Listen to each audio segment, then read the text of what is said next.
শেষ হলো 4 দিনের জাপান সফর। দেশের পথে রওনা দিয়েছেন প্রধান উপদেষ্টা মোহাম্মদ ইউনূস।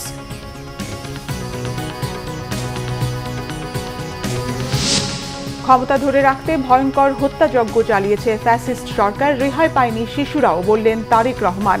জিয়ার শাহাদাত বার্ষিকীতে লন্ডনে মিলাদ। দেখছিলেন ক্রাউন সিমেন্ট সংবাদ শিরোনাম। 4 দিনের জাপান সফর শেষে দেশের পথে রয়েছেন প্রধান উপদেষ্টা ডক্টর মোহাম্মদ ইউনূস। স্থানীয় সময় সকাল 11টা20 টোকিও ছাড়ে প্রধান উপদেষ্টাকে বহনকারী বিমানটি। সফরের শেষ দিনে গতকাল দেশটির প্রধানমন্ত্রী শিগেরু ইশিবার সঙ্গে দ্বিপাক্ষিক বৈঠক করেছেন বাংলাদেশের সরকার প্রধান। বৈঠকে বিভিন্ন খাতে দুই দেশের মধ্যে চলমান সহযোগিতা আরও প্রসারিত করতে জাপানের প্রধানমন্ত্রী শিগেরু ইশিবারকে আহ্বান জানান প্রধান উপদেষ্টা। বৈঠকের আগে স্থানীয় সময় 11:30টায় জাপানের প্রধানমন্ত্রীর কার্যালয়ে পৌঁছালে বাংলাদেশের প্রধান উপদেষ্টাকে গার্ড অব অনার দেওয়া হয়। জাপানের প্রধানমন্ত্রীর সঙ্গে সাক্ষাৎ শেষে প্রধান উপদেষ্টা ব্যবসায়ী প্রতিনিধিদের সংগঠন জেট্রোর সঙ্গে বৈঠক করার কথা রয়েছে। সন্ধ্যা 6:30টায় তিনি জাপানের শোকা ইউনিভার্সিটি থেকে প্রধান উপদেষ্টা অনারারি ডক্টরেট ডিগ্রি গ্রহণ করবেন। এছাড়াও প্রধান উপদেষ্টা মোহাম্মদ ইউনূস বাংলাদেশ দূতাবাসের আয়োজনে জাপান প্রবাসী বাংলাদেশি কমিউনিটির সঙ্গেও বৈঠক করেন। দেশের উন্নয়নে প্রবাসীদের ভূমিকার প্রশংসা করেন প্রধান উপদেষ্টা। শহীদ রাষ্ট্রপতি জিয়াউর রহমানের 44তম শাহাদাত বার্ষিকী উপলক্ষে যুক্তরাজ্য বিএনপির উদ্যোগে খতমে কোরআন, মিলাদ ও দোয়া মাহফিল হয়েছে। গতকাল লন্ডনের একটি হলে অনুষ্ঠিত এই মাহফিলে প্রধান অতিথি হিসেবে উপস্থিত ছিলেন বিএনপির ভারপ্রাপ্ত চেয়ারপারসন তারেক রহমান। দেশ পুনর্গঠন ও গণতন্ত্রে প্রত্যাবর্তনে জিয়াউর রহমানের অবদান তুলে ধরা হয় আলোচনায়। এ সময় বিএনপির ভারপ্রাপ্ত চেয়ারম্যান তারেক রহমান স্বৈরাচার বিরোধী আন্দোলনে শহীদদের বিদেহী আত্মার মাগফিরাতের জন্য দোয়া কামনা করেন। তারেক রহমান বলেন, পলাতক স্বৈরাচার ক্ষমতা ধরে রাখার জন্য অসংখ্য মানুষকে হত্যা করেছে, তাদের হাত থেকে রেহাই পায়নি শিশুরাও।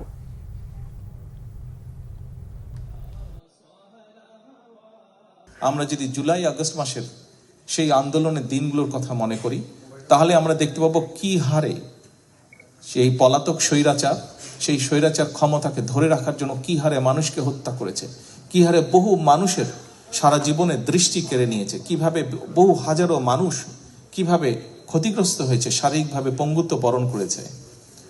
জাতিসংঘের হিসাব মোতাবেক 66 জন শিশুকে হত্যা করেছিল তারা। যে মানুষগুলো গণতন্ত্রকে, মানুষের অধিকারকে প্রতিষ্ঠিত করার জন্য তাদের জীবনকে আত্মাহুতি দিয়েছেন, আমরা যাতে তাদের সেই আকাঙ্ক্ষাকে পূরণ করতে পারি, আমরা যারা বেঁচে আছি, আমরা আগামী দিনে যাতে বাংলাদেশের মানুষের প্রত্যাশিত যে বাংলাদেশ, সেই বাংলাদেশকে যাতে আমরা গড়ে তুলতে পারি। যে মানুষগুলো আমাদেরকে ছেড়ে চলে গিয়েছেন, তাদের প্রত্যাশা অনুযায়ী যাতে বাংলাদেশকে গড়ে তুলতে পারি, সেই রহমত যাতে আল্লাহ আমাদেরকে দেন, আমরা আল্লাহর দরবারে হাত তুলে সেই দোয়া আল্লাহ তার জন্য আপনাদের সকলকে আবার ধন্যবাদ জানিয়ে দেশের তৈরি পোশাক মালিকদের সংগঠন বিজিএমইএ পরিচালনা পর্ষদের নির্বাচনে ভোট গ্রহণ চলছে। রাজধানীর রেডিসন হোটেল ও চট্টগ্রামের রেডিসন হোটেলে ভোট দিচ্ছেন ভোটাররা। সকালে 8টায় শুরু হওয়া ভোট কোনো রকম বিরতি ছাড়াই চলবে বিকেল 5টা পর্যন্ত।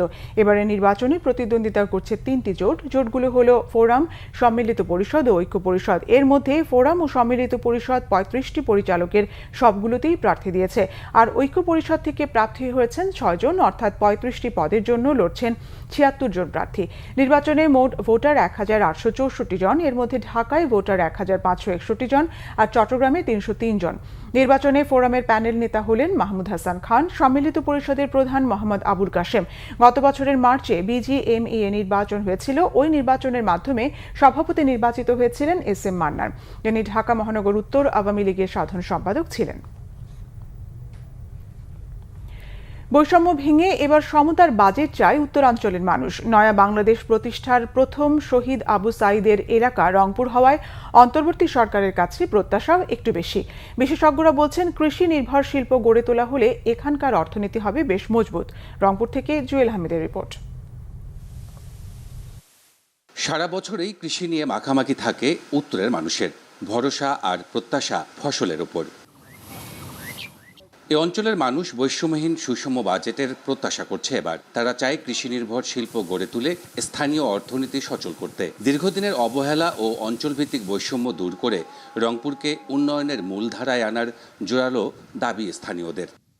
আমরা বিগত সরকারের কাছ থেকে কৃষিতে যে বাজেটটা পেয়েছি বা পাই, কোনো কাজে আসে না। রংপুর ডিস্ট্রিক্টের মধ্যে তো কোনো বাজেটে হয়, বাজেট যেটা আইসে সেটা তো পাই না। আর আমরা বিএনপি কোন, আওয়ামী লীগ কোন, জাতীয় পার্টি কোন, এরা কোনো সময় রংপুরের দিকে চোখ তুলে তাকায় নাই।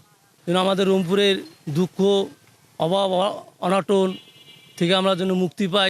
বিশেষজ্ঞরা বলছেন, অন্তর্বর্তী সরকারের বাজেটে এ অঞ্চলের জন্য আলাদা বরাদ্দ ও বাস্তবভিত্তিক পরিকল্পনা সহ অবকাঠামো উন্নয়ন, কর্মসংস্থান ও সামাজিক নিরাপত্তা জোরদারে গুরুত্ব দেবে।